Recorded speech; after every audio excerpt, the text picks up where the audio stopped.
KEFX 길이가 17m 이상으로 늘어났고 성능 기대 이상.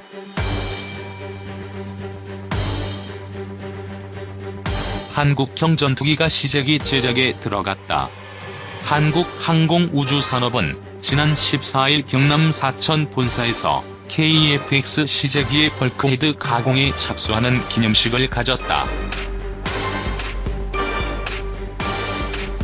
KEFX 시제기 제작 착수가 공식적으로 알려진 것은 이번이 처음이지만 이미 몇몇 부품은 지난해 하반기부터 제작에 들어간 것으로 전해졌다.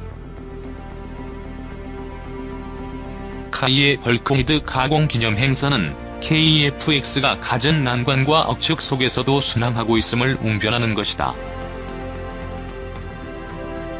카이가 부분적으로 공개한 도면을 보면 애초 계획보다 기체 크기가 커지고 성능도 예상 이상으로 평가된다. 특히 진화적 개발을 통해 더욱 발전할 수 있는 기체라는 점이 확인됐다. 벌크헤드는 모든 수송수단의 부품이다. 자동차와 배에도 벌크헤드가 있다. 다만 용도는 다르다. 자동차에서는 운전대와 엔진룸의 칸막이 벽을 뜻하며 미국에서는 타이어, 원로도 불린다. 배에서는 수직 칸막이를 벌크헤드라고 부른다. 공사장에서의 안전용 대형 수직 칸막이도 벌크헤드다. 전투기에서의 벌크헤드는 고속 비행 시 발생하는 압력으로부터 항공기의 변형을 방지하기 위한 뼈대 역할을 하는 주요 구조물이다. 동체 중앙의 거대한 기본 뼈대 역시 벌크헤드에 포함되지만 이번에 제작하기 시작한 부품은 기수 부분과 조종석 아랫부분이다. 부품 제작 지난해 말부터 이미 시작. 주목할 대목은 카이의 벌크헤드 제작 착수 이전인 지난해 말부터 일부 부품이 제작에 들어갔다는 점이다. 특히 조종석은 실물 모형이 이미 제작돼 공군의 테스트 조종사들이 탑승해 계기판의 구조와 조종간 발길이, 각종 장비의 적정 위치와 크기 등을 조종하는 단계다. 설계와 제작이 거의 동시에 이루어질 만큼 KEFX가 속도를 내고 있다는 방증이다. 방위사업청의 관계자는 막판에 여유를 갖고 점검하기 위해 개발 속도를 높이고 있다고 말했다. 다만 무장은 다소 지연되고 있다. 방사청 관계자는 무장 개발도 일정을 따라잡을 수 있을 것이라고 덧붙였다. 한국항공우주산업이 14일부터 제작에 들어간 벌크헤드. 전투기의 뼈대를 이루는 핵심 부품으로 제작에 고도의 기술력과 정밀성이 요구된다. 한국항공우주산업이 14일부터 제작에 들어간 벌크헤드. 전투기의 뼈대를 이루는 핵심 부품으로 제작에 고도의 기술력과 정밀성이 요구된다. 고비 넘었다. 개발 의지 제천명 부품은 물론 조종석 목업까지 제작돼 상세 설계에 활용되는 마당의 카이가 벌크헤드 가공을 공개한 이유는 두 가지로 풀이된다. 첫째, 인도네시아의 철수설을 비롯해 사업의 순항 여부에 대한 우려를 불식시키기 위함이다. 인도네시아의 투자분 송금이 늦어지며 사업 자체가 지연되고 KEFX의 가격도 필연적으로 올라갈 것이라는 일각의 우려를 떨치고 국민적 지지와 관심 속에 사업을 진행하자는 의지가 담겨있다. 카이 관계자는 인도네시아가 개발 분담금 전액을 완납한 것은 아니지만 어려운 국내 사정에도 1320억 원을 송금했다는 점은 끝까지 공동 개발 사업을 추진하겠다는 의지를 반영한 것이라고 말했다. 성능, 예상 웃돌듯 사업을 주관하는 방위사업청과 연구를 책임지는 국방과학연구소 연구에 참여하고 실무를 제작하는 카이는 성능에 대해 입을 아끼는 분위기다. 특히 성능이 기대 이상이라는 점에 대해 구체적인 답변을 꺼리고 있다. 자칫 견제받을 수 있다는 우려에서다.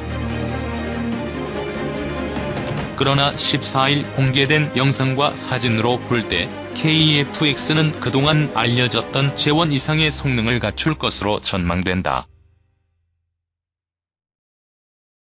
일단 크기가 커졌다. F-35보다 확연하게 크고 외형도 날렵하다. 길이 17m를 웃돌아 추가 개량에도 여유가 있는 편이다. 기체 내부의 공간이 예상보다 크다는 점도 눈여겨볼 대목이다. 애초 16m로 알려졌던 동체 길이가 17m 이상으로 늘어났다.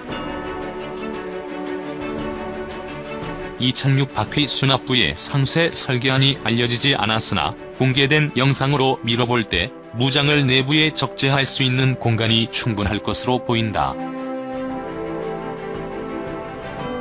다만 오는 2021년 4월 출고될 시제기와 1차 양산 물량에서는 장거리 공대공 미사일 4발이 중앙동체 아래 반밀입 형태로 장착될 예정이다. 정광선 KF-X 개발 사업단장은 군의 요구에 따라 공간은 유지했으나 내부 무장창은 지금 단계에서 고려하지 않고 있다고 말했다. 군은 블록 2-3으로 진화적 개발 단계에서 완전 매립형으로 성능을 개량해 나갈 계획이다. 밝힐 수 없는 첨단 성능도 있다. 적어도 KF-X에서는 지난해 4월 경북 칠곡 유학산에서의 F-15K 추락 같은 사고가 발생하지 않는다. 첨단 자동지상 충돌 회피 장치는 물론 유체역학에 따라 움직이는 항공기의 특성을 극복할 수 있는 기능까지 탑재될 예정이기 때문이다. 양산형 항공기로는 F-35 라이트닝 전투기 다음으로 적용될 기술도 포함된 것으로 알려졌다. 군이 당초 요구한 성능은 F-16 전투기를 약간 웃도는 수준이지만 진화적 개발의 진행 여부에 따라 더욱 발전할 수 있는 여지가 크다는 점은 분명하다. 개발만 하고 양산은 보류? 절대 없다. 방사청 관계자는 일각에서 제기되는 개발은 하되 양산은 보류하는 방안에 대해 일고의 가치도 없는 얘기라고 잘라 말했다. 일본이나 이스라엘처럼 기술만 축적하고 양산기 제작을 포기한 채 외국제 전투기 구매로 돌린다는 구상은 인도네시아 등 대외제 효소는 물론 국내 기술 축적과 인력 채용 차원에서 불가능하다는 얘기다. 전투비행단장을 지낸 항공군 예비역 장성은 전투기 구매의 예산과 후속 군수 지원을 감안하면 국산 전투기 생산은 되돌릴 수 없는 선택이라고 말했다. 그는 F-22, F-35 이후에 등장할 6세대 전투기의 경우 대당 가격이 3억 달러 이상으로 예상된다며 한국의 재정 여건에 비춰 도입이 아예 불가능하다면 우리 수준에 맞는 국산 전투기를 개량해 나가는 게 최선이라고 설명했다. 전투기 수명 주기와 각종 부품 수급 면에서도 국산 전투기 외에 다른 대안을 찾기가 어렵다. 한번 도입하면 최소한 30년 이상 사용하는 전투기는 폐기할 때까지 들어가는 부품과 수명 연장 비용, 즉 수명주기 비용이 도입 비용의 3에서 4배에 이른다. 더욱이 첨단 전투기일수록 부품을 통째로 교체하는 경우가 많고 특수도료까지 필요해 유지비는 더욱 비싸기 마련이다. 한국 공군이 아직도 현역으로 운용하는 F-5F 전투기의 초도비행이 1972년, F-4 전투기가 1965년이라는 점을 감안하면 KF-X 역시 50년 이상 운용될 것으로 보인다. 더욱이 한국 공군에서는 상대적으로 신형인 KF-16F-15K 전투기도 앞으로 20에서 30년 뒤에는 도태될 수 있다는 점에서 이를 대체할 기체를 외국에서 찾기에는 재정 부담이 막대하다.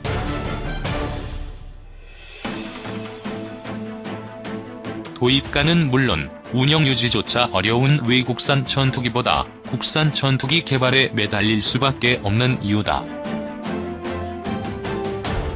가격 7천만 달러 넘지 않는다. 해외 협력 부진과 기술 이전에 대한 미국의 비협조로 개발 비용이 상승해 KF-X의 대당 가격도 뛸 수밖에 없는 반면 미국제 F-35 전투기는 대량 생산으로 가격이 내려갈 예정이어서 외국산 전투기 도입이 오히려 경제적이라는 주장에 대해서도 강력한 반론이 나왔다.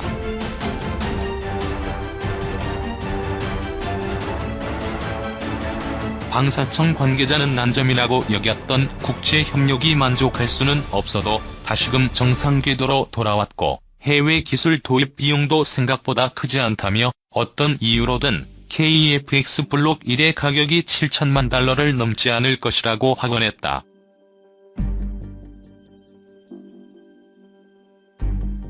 (10월) 실물 크기 모형 등장. 당초 예상했던 가격이 유지되고 개발이 순조로울 경우 KF-X는 비싼 전투기를 구매할 수 없는 국가들의 대안이 될 수 있을 것으로 기대된다.